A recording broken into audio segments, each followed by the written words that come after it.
తాకట్లో ఉన్న మీ బంగారాన్ని విడిపించి ఆ రోజు ఆన్లైన్ రేటుకి కొంటాం. Sharma gold company. నమస్కారం, సుమన్ టీవీకి స్వాగతం. 2025 సంవత్సరం నవగ్రహాల స్థితిగతులు ఎలా ఉన్నాయి, ద్వాదశ రాశుల వారికి ఎటువంటి ఫలితాలని అందజేస్తున్నాయి, ఈ విషయాన్ని తెలియజేసేందుకు మనతో పాటు ఉన్నారు ప్రముఖ జ్యోతిష శాస్త్ర పండితులు, శ్రీచక్రపీఠ వ్యవస్థాపకులు బ్రహ్మశ్రీ ప్రదీప్ జోషి గారు. గురుగారు నమస్కారం. శ్రీమాత్రే. గురుగారు, ఈ 2025 సంవత్సరం వృషభ రాశి వారికి ఎలా ఉండబోతుంది? సో వాళ్ళ పొజిషన్ ఎలా ఉంది? టాప్లో ఉందా లేకపోతే డౌన్లో ఉందా? శ్రీ గురుభ్యో నమః. శ్రీమాత్రే నమః. వృషభ రాశి వారు తప్పకుండా ఈ సంవత్సరము లాకర్ కొని పెట్టుకోండి. లాకర్ కొనుక్కోండి, మంచి పెద్ద లాకర్ కొనుక్కోండి, పెద్ద బీరువా కొనుక్కోండి. ఎందుకోసం అంటే మీకు ధనలక్ష్మి మీ ఇంటికి రాబోతుంది, ఫుల్ డబ్బులు పట్టుకొని వచ్చేస్తుంది మీకు. వృషభ రాశి వారికి 30 సంవత్సరాల తర్వాత, ఎన్ని సంవత్సరాలు?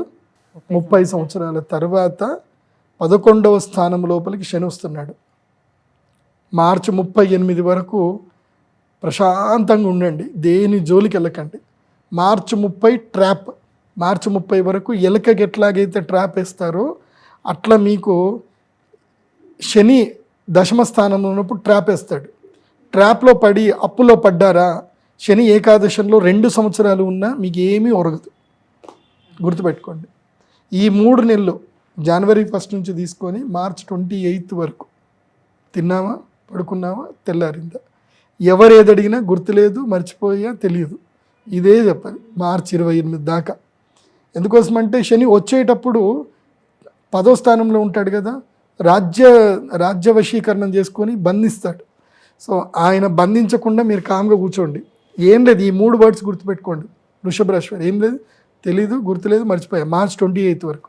దాని తర్వాత మీరు పట్టిందల్లా బంగారం, చేసిందల్లా సూపర్. ఇంకా గురుసేనులు ఇద్దరు కూడా ఫుల్ సపోర్టింగ్ ఉన్నారు. ధనస్థానంలో గురువు వచ్చేస్తున్నాడు. అక్షయ తృతీయ దాటితే ధనస్థానం లోపల గురువు వచ్చేస్తాడు. కాబట్టి గురువు శని ఇద్దరు బాగున్నారు. కాబట్టి ఈ సంవత్సరం ఎవరైనా టాప్ నంబర్ 1 పొజిషన్లో ఉన్నారు అంటే అది మాత్రం ఎవరు? వృషభ రాశి is in number 1 position. Bharani నక్షత్రం అయితే ఇక తగ్గేదలా.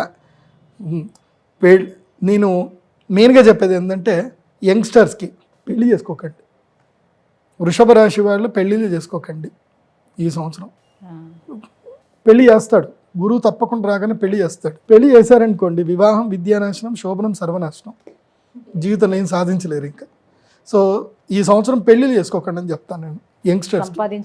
సంపాదించుకోండి, డబ్బులు సంపాదించుకోండి. పెళ్ళి చేసుకున్నారా, మొత్తం టైం అంతా ఎక్కడికి వెళ్ళారు, ఎప్పుడు వస్తారు, దీనికి మీ జీవితం పోతుంది.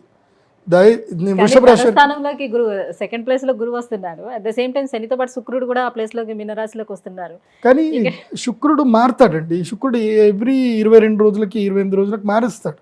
శుక్రుడు ఎక్కువ రోజులు అట్లాంటిది.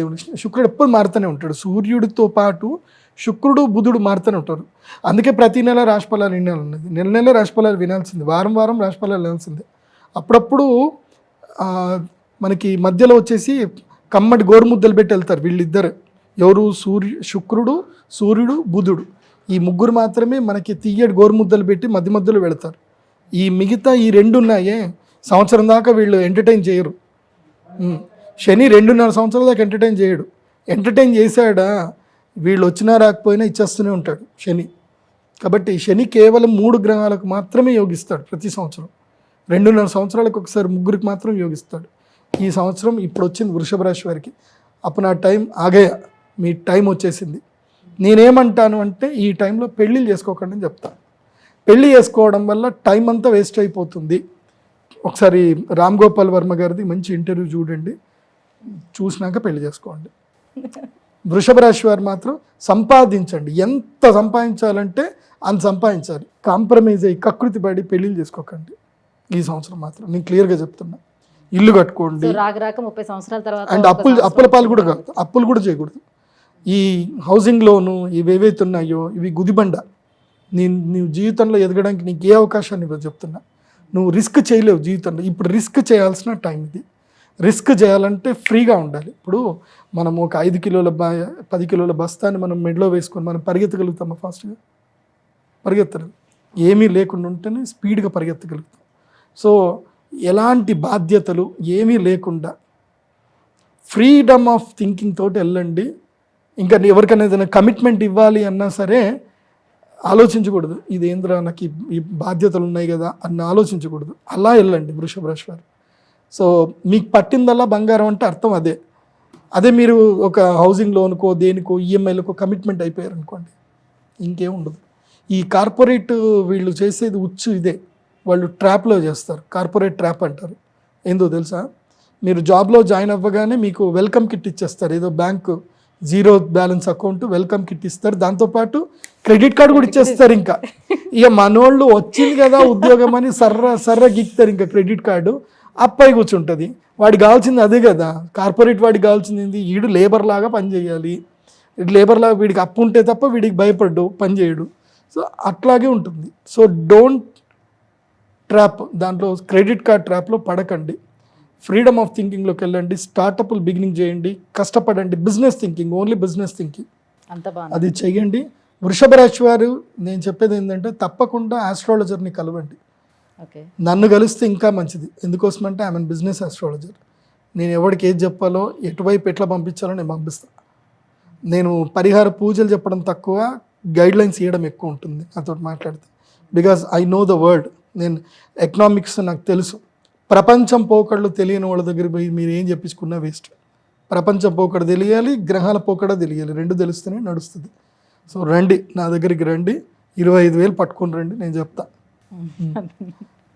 పక్కా. గురుగారు మరి వీళ్ళు అంతా బాగానే ఉంది కాబట్టి ఇంకెలాంటి పరిహారాలను పాటించాల్సిన అవసరం లేదంటారా? ఏముంటుంది, గమండి తగ్గించుకోవాలి, గర్వం పెరుగుతుంది, గమండి తగ్గించుకోవాలి. ఇంకోటి గర్వం పెరుగుతుంది. ఇంకోటి భరణి నక్షత్రం వాళ్ళకి ఏంటంటే వాళ్ళు జుకెంగనయ్య అంటారు. అక్కడ ఏమైపోతుందనంటే ఒక్కటి గుర్తుపెట్టుకోండి అండి, భరణి నక్షత్రం వాళ్ళు తమ ఫ్యామిలీ లైఫ్లో ఎంత మూర్ఖంగా ఉంటే వాళ్ళకి అంత మంచిది. మూర్ఖంగా అంటే పెళ్ళాం పిచ్చోడన్నా సరే, మా ఆయనకి ఏం తెలీదు, మూర్ఖుడు, ఎదవా, ఏమన్నా సరే అంతేగా అనాలి. భరణి నక్షత్రం వాళ్ళకి కృతిగా కూడా అంతే. ఎవరికైనా గుర్తుపెట్టుకోండి అండి, జీవితంలో మనకి బయట ఎక్కడైనా అదృష్టం వస్తుందంటే ఇంట్లో అదృష్టం ఆపుతుంది, ఇంటి వాళ్ళు ఆపుతారు. ఇంట్లో అదృష్టం ఉంది, ఇల్లు బాగుంది, బయట రాదు. ఇది ఎప్పుడూ ఈ బ్యాలెన్స్ అనేది తప్పుతుంది. ఇంట్లో ఎక్కువగా సీరియస్ లేకుండా వాళ్ళు ఏమన్నా సరే నీ ఇష్టం, అంతే నీ ఇష్టం అని అనుకొని ముందుకెళ్ళు, డబ్బులు బయట గెలుస్తావు. ఇంట్లో గెలవలేదు అనుకో, బయట గెలవలేదు. అది బాగా గుర్తుపెట్టుకోండి. అందులోపల భరణి నక్షత్రం వాళ్ళకి గర్వం బాగా ఎక్కువ, పొగరు, కోరికలు, ఆశలు, మాటలు అన్నీ ఎక్కువ. ఎందుకోసమంటే పెద్ద నక్షత్రం అది భరణి నక్షత్రం. భరణి అంటేనే అగ్ని. అది గురుగారు, ఈ 2025 సంవత్సరం వృషభ రాశి వారికి ఎలా ఉండబోతుంది? సో వాళ్ళకి అదృష్టం పట్టిందల్లా అదృష్టమే ఉండబోతుంది. అక్షయ తృతీయ యాగం చేసుకోవాలి వృషభ రాశి. అక్షయ తృతీయ మహాలక్ష్మి యాగం చేస్తే యు మే ఇన్వైట్, మీరు లక్ష్మీదేవిని ఇన్వైట్ చేసినట్టు. యంత్రం తీసుకోవాలి, మా శ్రీచక్రపీఠంలో చేస్తాము, రండి యంత్రం తీసుకోండి, అప్పుడు అమ్మవారు మీ దగ్గరకు వస్తారు. నేను ఇచ్చే గైడ్లైన్స్ ఫాలో అవ్వండి. గురుగారు, ఈ 2025 సంవత్సరం వృషభ రాశి వారికి ఎలా ఉండబోతుంది? చిన్న పరిహారాలు ఏమేమి చేసుకోవాలి? సో వాళ్ళకి ఎంత అదృష్టం పట్టనుంది? ఈ విషయాలన్నీ కూడా తెలియజేసినందుకు ధన్యవాదాలు. శ్రీమాత.